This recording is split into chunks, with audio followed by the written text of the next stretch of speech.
What is up, people, and welcome back to the channel. And if you're new to the channel, welcome if the Warco has brought you in. So what we are doing today is something a little bit different than the chassis stuff. I have brought a DRO for the Warco lathe. Now, yes, the Warco lathe, that lathe has only got a matter of hours on the machine. It's basically brand new. But I'm going to let you into a little piece I don't like about the lathe. The dials. They're very awkward to use, as in they are read in 0.15 increments. So it's very awkward.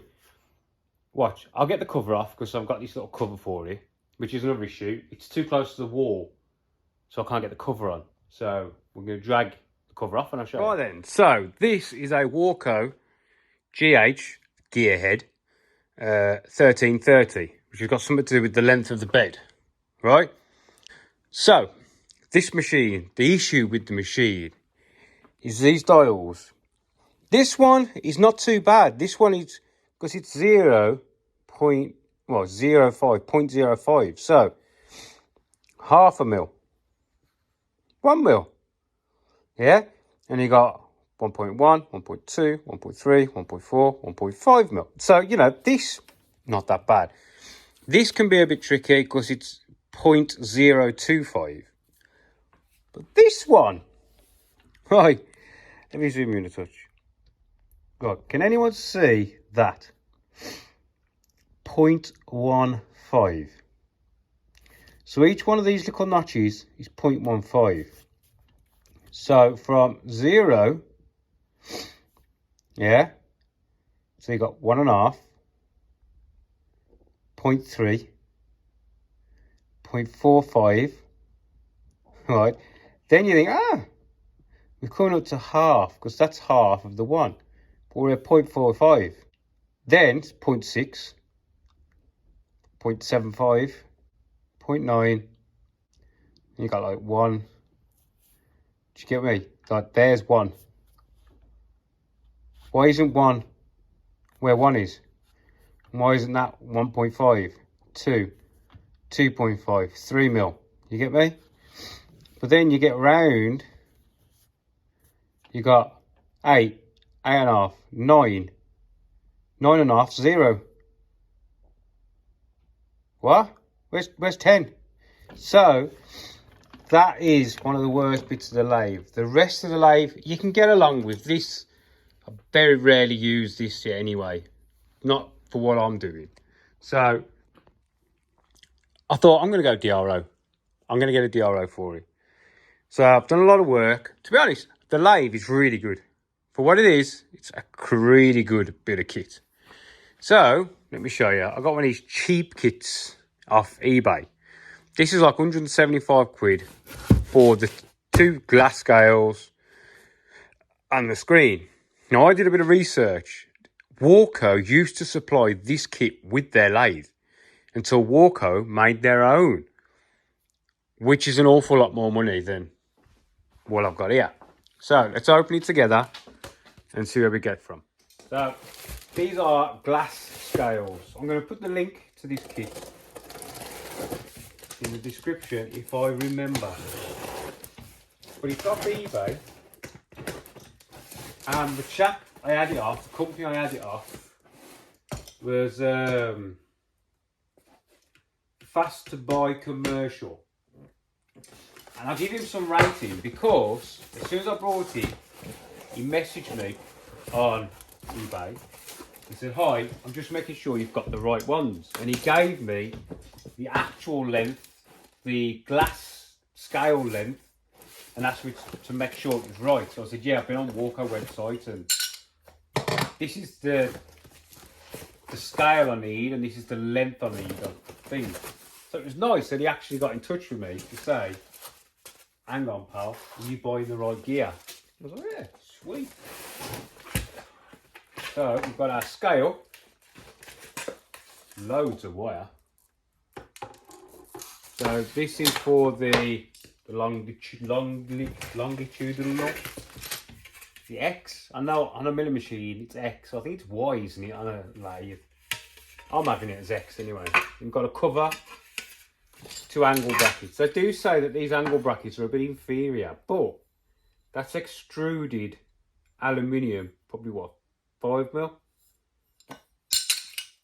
And as long as it's set up right, mate, they should be bang on. So yeah, there's one.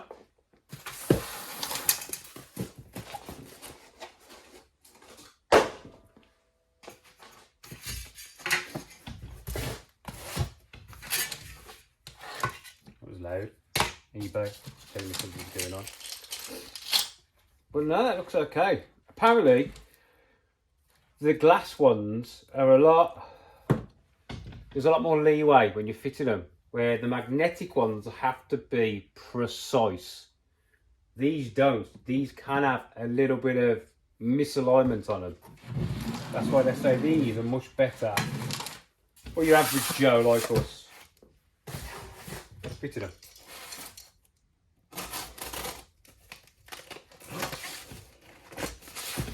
But yeah, this whole kit is about 175 quid. That's a 600, this is a 200. Guard, screws, scale, brackets. We've got 4 brackets, 2 scales. To be honest, they're quite weighty, they're quite a nice feel to them. They've got quite a nice feel to them. Let's read some instructions though.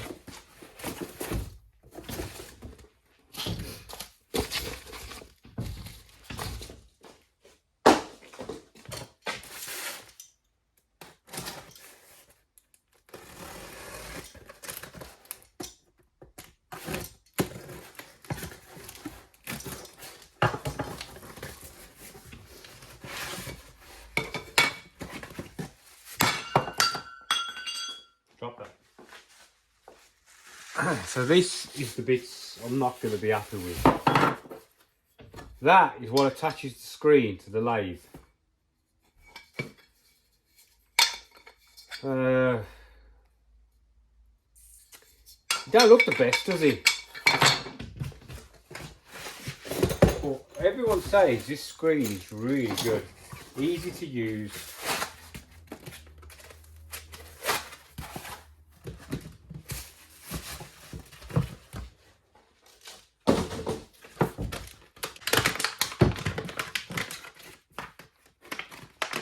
Go look. 2 autos. So this is the kit that Warco used to fit on their machines. Man, she's light. Doesn't weigh anything. Cheap and cheerful. There's one of these books for setting. We're gonna have to have a look through that. I think. Yeah. I'm not that happy with this thing though. What can we make? Right, anyway, that is the screen. So what we've got to do is decide where it's going to go on the machine and how we're going to affix it. And all of this stuff here is really in the way, but I have nowhere else to put it, look. Do you know what I mean? So I've got to work out where we're going to put this and then what we're going to attach it to the machine with. Because I do not like that. Just like shit. Alright, back in a minute. Right, so I've looked through my box of bits and bobs of aluminium and I've got this. What I'm going to do is I'm actually going to make it fit out there. So we're going to make this look a lot better. Drill it, tap it, thread it, drill and tap the top cast of the lathe. So that just fits about there. Then the screen comes with this funny bracket thing. And then that is going to get stuck in there. So it'll be at that height, which to me is eye height. And it's still high enough that I can utilise the table underneath, but it's not too high that it's I have to look up and it's not too close to there. So yeah, we're just going to turn that little piece whilst the lathe is still in here. And then we've got to get the lathe out to fit the bits and bobs on the back.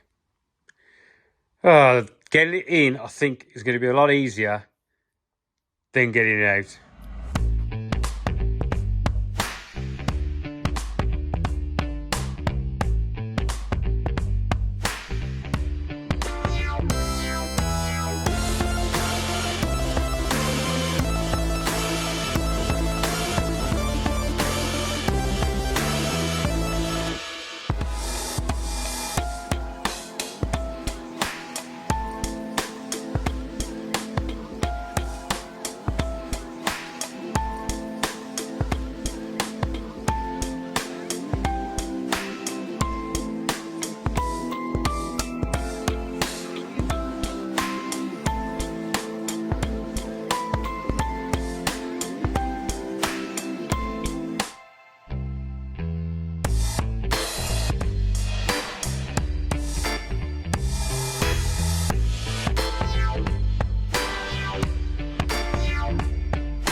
Right, there's our little post.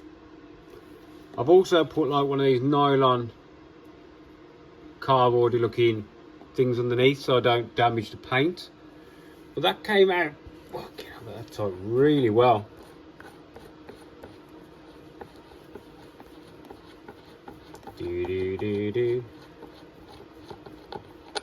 So that is just drill tapped M8 nylon-y thing. This is an M8 at one end, all the way through. Then we've got an M10, but there's a shank, so we've had to drill it that depth, 8.5, then turn that out with 10mm and then tap the bottom, and then that screws on up into there. Yeah, so now what we've got to do, we've got to get the machine out, which I think is going to be easier said than done, but I'll let you watch me and laugh. Okay? Don't laugh too much though.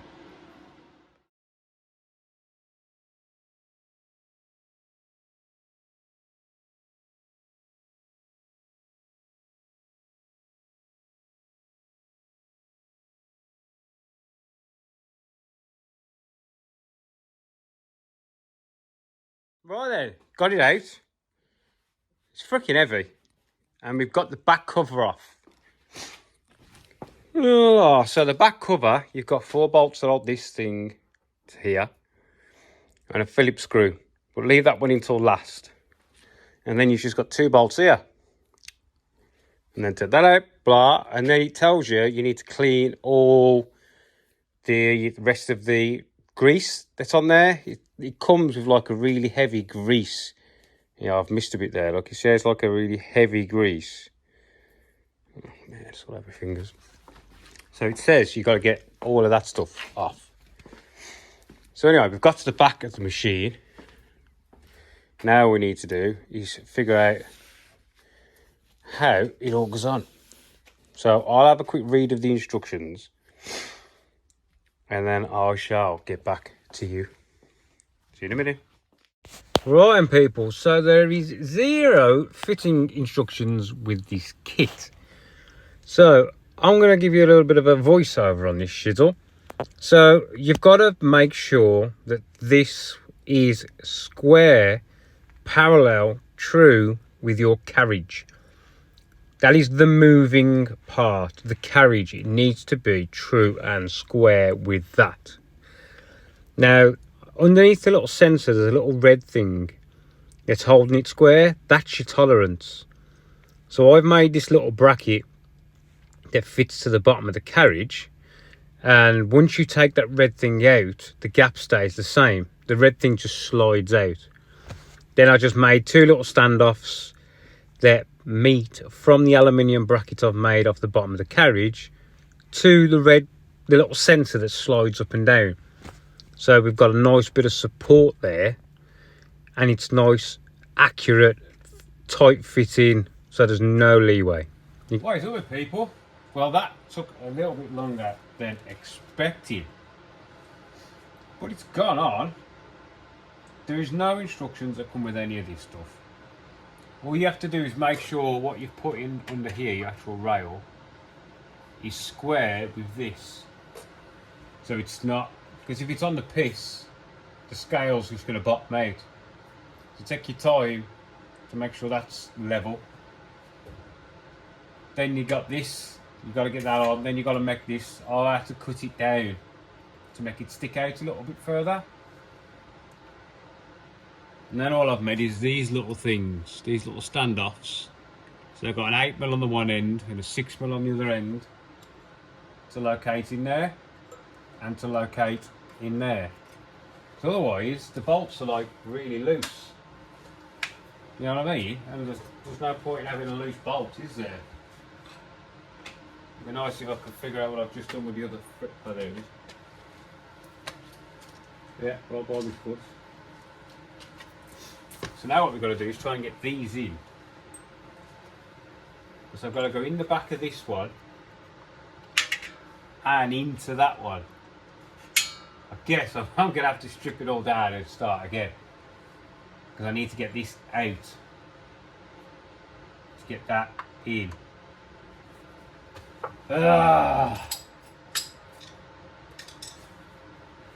It's only a shit garden. Some bits and bobs, so shouldn't take that long.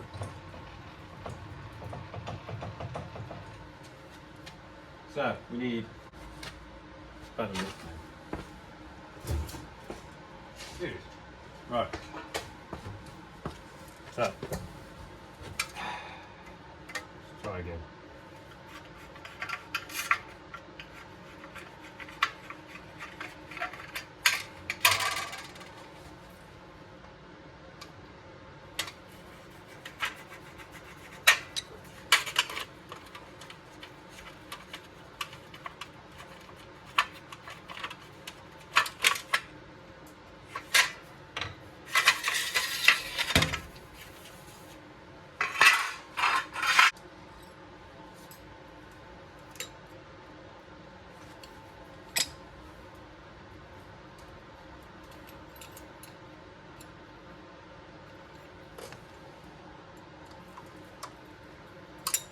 So under there, I just drilled and tapped 2 countersink bolts, so they self-center kind of thing.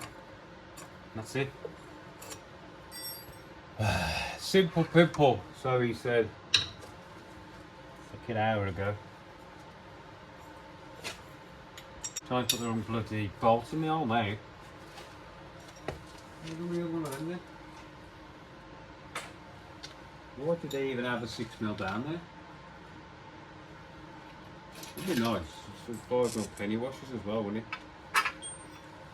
So penny washer in the IC. See how loose it is? So I made that to take up some of the space to get rid of all the side by side play.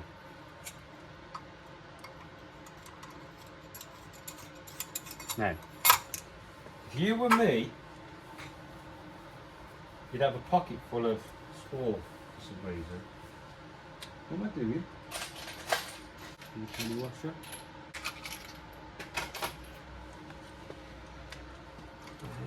One.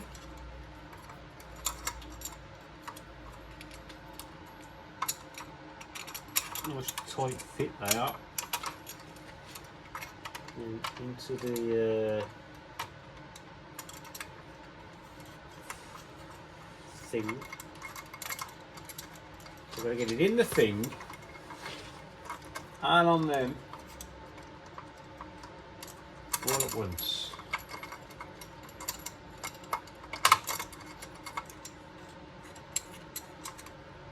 There.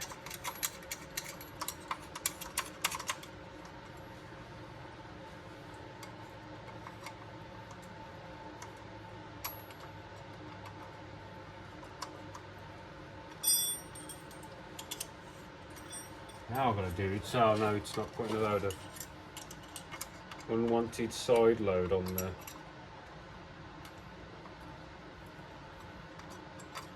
sensor. You know what I mean? Once I pull it up, I don't want it to be. Really, it's like a spring, it is, isn't it? It's weird.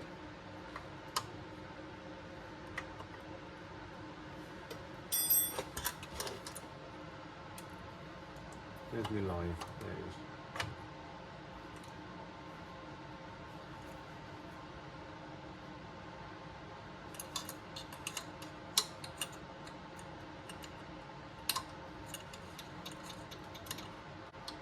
Been in here freaking hours fannying around today.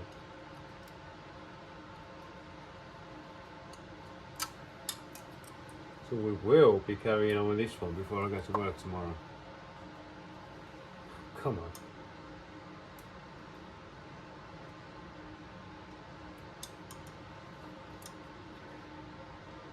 Good.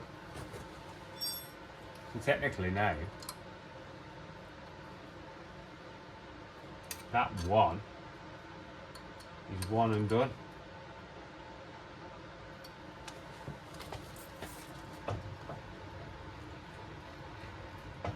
We don't know. Until it's all back together. Right, I'm going in. I'm hungry. I've had enough. See you tomorrow.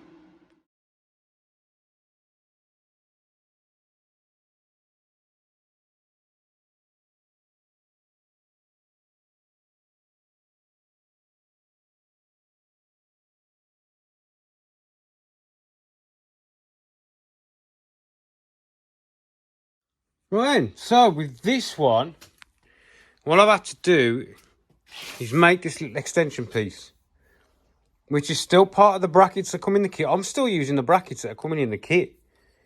I don't think they're flimsy at all. They're quite strong. So this is just part of, drilled into the bed, cross slide, and this is level. And what I'm going to do is mount the sensor to the bottom of the carriage here.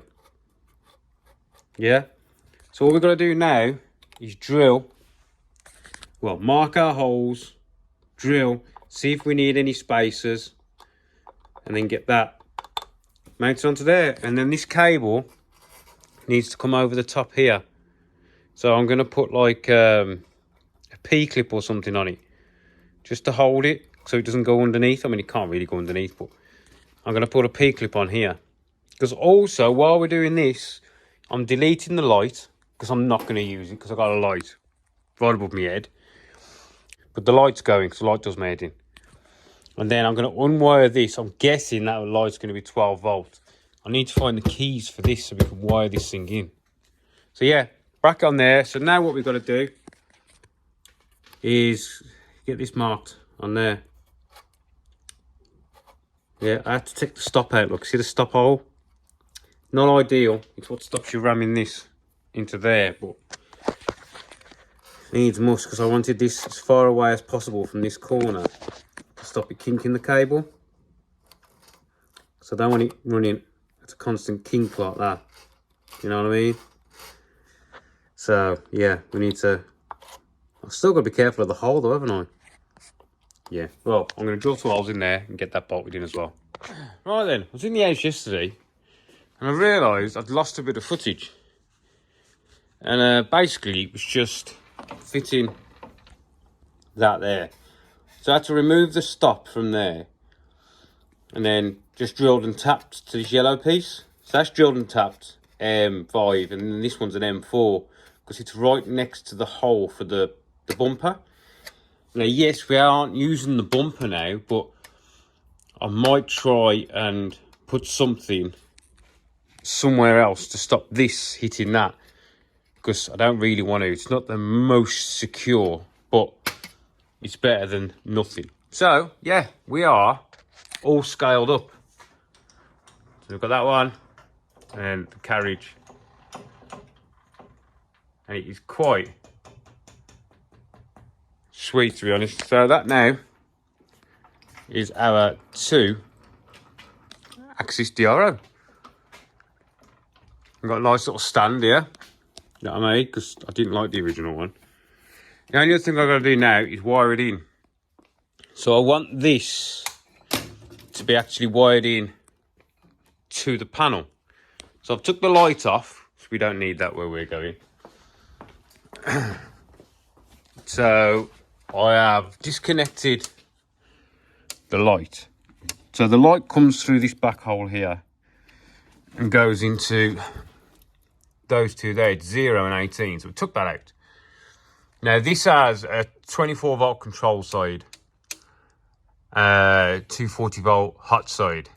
So what I'm going to do is these wires here are a positive and negative. This L1 runs down to L1 power in, and then what's that one? U11 is the neutral, which is right there. So these positives and negatives, positives and neutrals, the blues and the blacks, I'm going to get another one of these, 13 amp, put it on the end of there, loop in, earthing terminals in the corner. So we'll go earth, positive on there, and the neutral can just loop into, you can loop into this neutral here. It doesn't really matter, it's just a neutral. It hasn't really got to be anywhere specific. So then it will power up with the lathe, and we'll just run this cable. I've got some P-clips to go on here to connect these to the side of the box. Just so when you power up the lathe, it powers up instead of having to put two plug sockets in. Because I want to change the way this lathe's powered up anyway. I want it to be wired in, not through a 13 amp plug ideally. Because, I mean, it's a nice thick cable, but I want it a little bit more proper. So yeah, there we go, DRO fitted. All I've got left to do is pull the shit guards back on it. And we're going to try the cover. Because I can't bed. The cover splits down the middle for the DRO. We're not in the middle.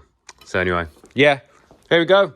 I hope you enjoyed the little video on me fitting this. So, because I couldn't really find a decent video on people actually doing it. I know I've time-lapsed it, but you can get the gist of what we're doing. Yeah? Right. Catch you next one, people. See you later.